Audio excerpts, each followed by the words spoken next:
Hello friends, இன்னைக்கு ரொம்பவே ஒரு ஹெல்தியான வெயிட் லாஸ் ரெசிபி தான் பார்க்க போகிறோம். எப்போவுமே அரிசி சேர்க்காம இட்லி, தோசை வகைகள் தான் நம்ம பார்த்துட்ருக்கோம். ஆனால் நிறைய பேர் லஞ்சுக்கு எது மாதிரி எடுத்துக்கலாம் அப்படிங்கிற ஐடியா கேட்குறீங்க. இன்னைக்கு நல்ல ஒரு டேஸ்டியான லஞ்ச் ரெசிபி பார்க்கலாம். இது ரொம்ப டேஸ்டியாகவும் இருக்கும். இன்னைக்கோட ரெசிபிக்கு பவுலில் 1/2 டம்ளர் பாசிப்பருப்பு எடுத்துக்கலாம். பாசிப்பருப்பில் அதிகப்படியான புரோட்டீன்ஸ், ஃபைபர்ஸ் இருக்குது. இது டைஜஷனுக்காக இருக்கட்டும், வெயிட் மேனேஜ் பண்ணுறதுக்காக இருக்கட்டும் ரொம்பவே ஹெல்ப்ஃபுல்லாக இருக்கும். ரொம்ப நேரம் ஸ்டொமக் ஃபில்லிங்காக இருக்கும். நமக்கு பசி அவ்வளோ சீக்கிரம் எடுக்காது. 2லிருந்து 3 முறை இதை நல்லா கழுவி எடுத்து வச்சிடலாம். கடாயில் எந்த டம்ளர் பாசிப்பருப்பு அளந்தோமோ அதே டம்ளரில் 2.5 டம்ளர் தண்ணி எடுத்துக்கலாம். தண்ணியில் 1/4 டீஸ்பூன் ஜீரகம், காரத்துக்காக நான் 2 பச்சை மிளகா 2ஆ கீத்தல் போட்டு எடுத்திருக்கேன். கொஞ்சமாக கருவேப்பிலையை கிள்ளி போட்டுக்கலாம். 1/4 டீஸ்பூன் விட கொஞ்சம் குறைவா பெருங்காயத்தூள் போட்டுக்கலாம்.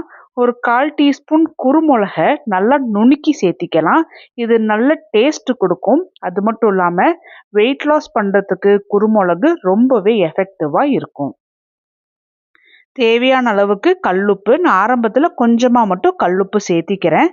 இப்போ இது எல்லாமே கரண்டி வச்சு ஒரு முறை நல்லா கலந்துட்டுட்டு தண்ணி நல்லா கொதிச்சதுக்கு அப்புறமா கழுவி வச்சிருந்த பாசிப்பருப்பை போட்டுடலாம்.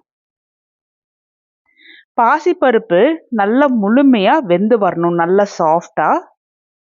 பாசிப்பருப்பை வேகிறதுக்கு விட்டுட்டு எந்த டம்ளரில் பாசிப்பருப்பு அளந்தோமோ அதே டம்ளரில் 2 டம்ளர் நான் சிகப்பு அவல் எடுத்துக்கிறேன்.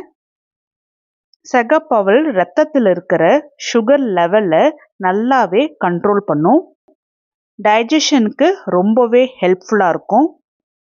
நல்ல ஒரு எனர்ஜி கொடுக்கும். ஏன்னா இதில் காம்ப்ளெக்ஸ் கார்போஹைட்ரேட்ஸ் இருக்குது. சிகப்பு அவலில் 2லிருந்து 3 முறை தூசி இல்லாமல் நல்லா சுத்தம் செஞ்சு எடுத்துக்கணும். எப்போவுமே ஒரே மாதிரி செய்யாமல் இது போல் கொஞ்சம் வித்தியாசமாக செஞ்சு சாப்பிடும்போது நமக்குமே அலுத்து போகாமல் இருக்கும். இப்போ கொஞ்சமாக தண்ணி ஊற்றி அவலை ஊற வச்சிடலாம். ஒரு 5 நிமிஷம் ஊறினாவே போதும். அதுக்குள்ளே பாசிப்பருப்புமே நல்லாவே வெந்து வந்திருக்கு. பாசிப்பருப்பு நல்லாவே மலர்ந்து வெந்து வரணும். அது வரைக்குமே வேகிறதுக்கு விடணும். அவலும் நல்லாவே ஊறி வந்திருக்கு. இப்போ இந்த அவலை வெந்த பாசிப்பருப்பில் போட்டுடலாம். அவலையும் பாசிப்பருப்பும் நல்லா மர்ஜ் ஆகிற அளவுக்கு ஒன்று போல் நல்லா கலந்துட்டுக்கணும். இப்போ எல்லாருமே இந்த ரெசிபி எப்படி இருக்கும், இதுக்கு என்ன பேர் அப்படிங்கிற மாதிரி கெஸ் பண்ணியிருப்பீங்க இல்லையா? இந்த ரெசிபிக்கு நான் என்ன பேர் வச்சுருக்கேன் அப்படிங்கிறது உங்களுக்கு கடைசியாக சொல்கிறேன். இப்போ இதில் தேவையான அளவுக்கு உப்பும் கொஞ்சமாக மஞ்சள் தூளும் சேர்த்தி நல்லா கலந்துட்டுக்கிறேன்.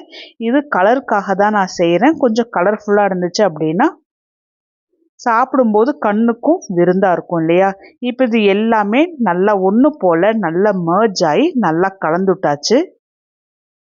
நான் இதுக்கு வச்ச பேர் காரப்பொங்கல். கடைசியாக கொஞ்சமாக கொத்தமல்லியை இது போல் கட் பண்ணி போட்டு நல்லா கலந்துட்டுட்டோம் அப்படின்னா ரொம்ப டேஸ்டியான டயட் வெண்பொங்கல் ரெடி ஆயிடுச்சு. நான் இது சாப்பிட்டு பார்த்தேன். எனக்கு ரொம்ப பிடிச்சிருந்தது. இதோட டேஸ்ட்டு நல்ல டேஸ்டியாகவும் இருந்தது. ரொம்ப நேரம் ஸ்டொமக் ஃபில்லிங்காகவும் இருந்தது. நீங்களும் இதே போல் ட்ரை பண்ணி பார்த்துட்டு சொல்லுங்கள். இதுக்கு தேங்காய் சட்னி நல்லாவே சூப்பரான காம்பினேஷனாக இருக்கும். ஆனால் நான் தேங்காய் சட்னி பண்ணலை. ஏன்னா எல்லாருக்குமே நான் மொச்சக்கொட்டை குழம்பு செஞ்சதுனால அது கூடவே நான் சேர்ந்து சாப்பிட்டேன். அதுக்குமே நல்ல டேஸ்ட்டாக இருந்தது.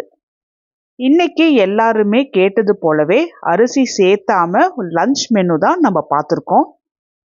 இது வெயிட் லாஸ் பண்ணுறவங்களுக்கு மட்டும் இல்லை, வெயிட் மேனேஜ் பண்ணணும்னு நினைக்கிறவங்க, இல்லை டயட்டில் நம்ம கொஞ்ச நாள் இருக்கலாம் அப்படின்னு நினைக்கிறவங்க, சுகர் இருக்கிறவங்க தாராளமாக எடுத்துக்கலாம்.